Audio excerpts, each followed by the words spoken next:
আজকে রান্না বাড়া শুরু করলাম। রান্নার জন্য সব জিনিসপত্র কেটে কুটে নিয়েছি। আজকে মুরগির মাংস রান্না করবো আর শাক রান্না করব। মুরগির মাংস আলু দিয়ে রান্না করব। এখানে কড়াইতে তেল দিয়ে দিলাম, শাকটা আগে রান্না করব।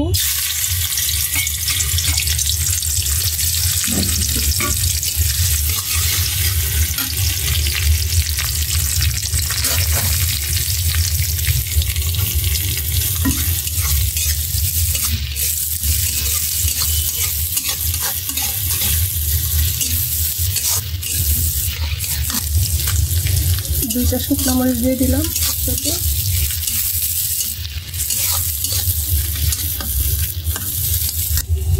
আরেক চুলায় মাংসটা বসিয়ে দিব। তেজপাতা দিয়ে দিলাম, এবার একটু ভেজে নিব।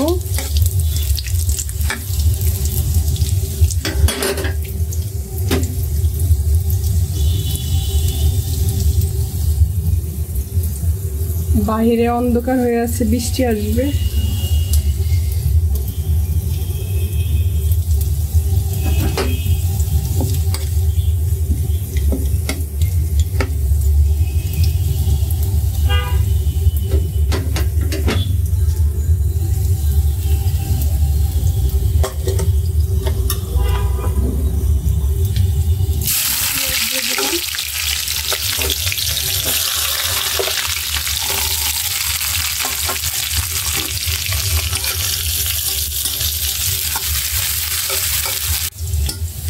পেঁয়াজটা লাল করে ভেজে নিয়েছি।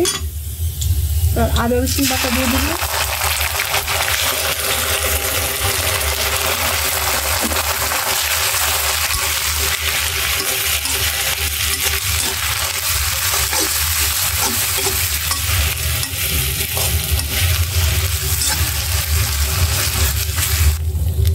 এবার মশলা দিয়ে দিব।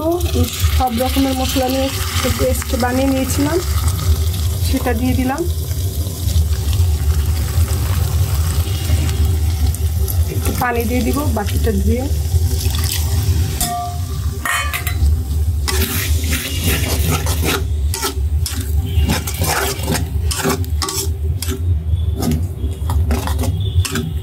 এর সাথে আমি এখন কয়েকটা রসুন দিয়ে দিব কষানোর সাথে।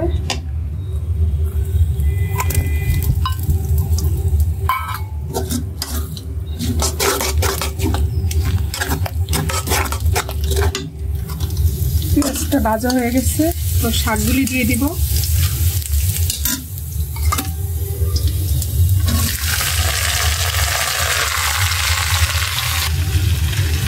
লবণ দিয়ে দিলাম, আর একটু কাঁচামরিচ দিয়ে দিলাম।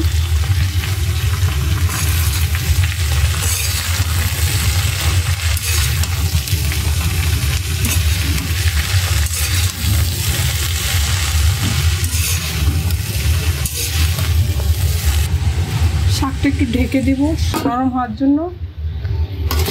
মশলাটা কষিয়ে নিচ্ছি।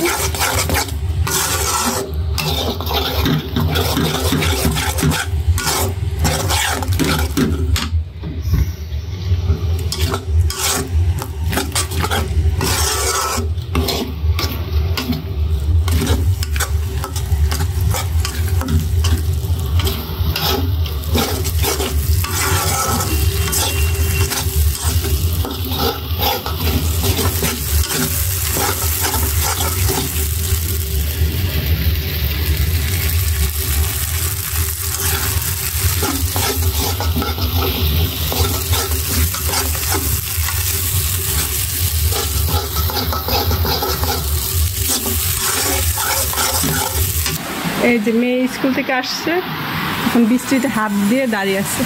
হাত ভিতরে আনো। আজকে তোমার কি গান গাইছে স্কুলে? গাইতে পারবা? ওইখানে দিয়ে অন্ধকার। হ্যাঁ, এবার গাও।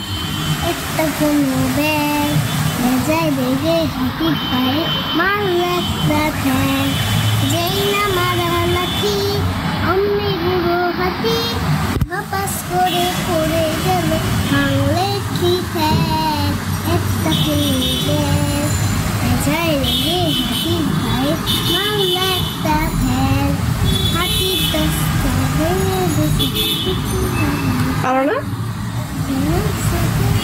হ্যাঁ হইতেছে তো, সুন্দর হচ্ছে।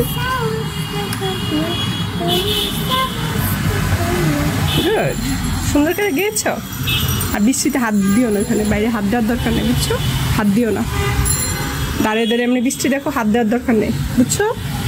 ঠান্ডা লাগবে। মশলা কষাতে কষাতে মেয়েকে একটু দেখে আসলাম, আর এখানে মশলাটা কষানো হয়ে গেছে। মাংসগুলি দিয়ে দিব আমি।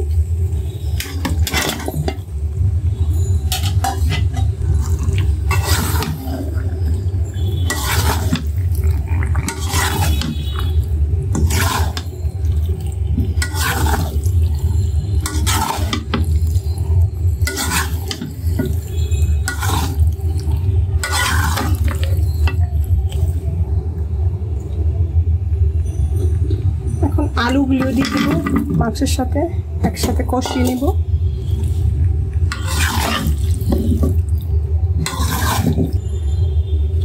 মাংস কষানোর ভিতরে লবণ দিয়ে দিচ্ছি পরিমাণ মতো।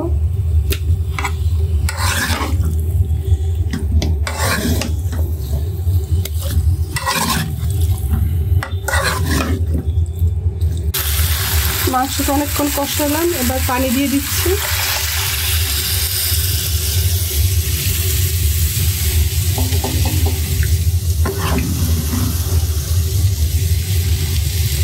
ঢেকে দিব সিদ্ধ হওয়ার জন্য। শাকটা হয়ে গেছে।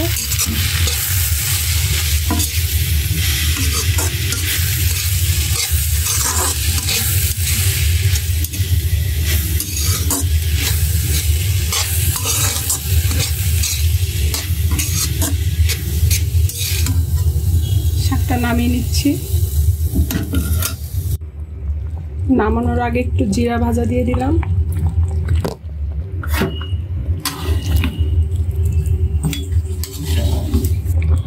আজকে রান্না বান্না এই পর্যন্তই। রান্নাঘর থেকে বিদায় নিচ্ছি। ব্লগটি ভালো লাগলে অবশ্যই লাইক, কমেন্ট, শেয়ার করে দিবেন। আল্লাহ হাফেজ।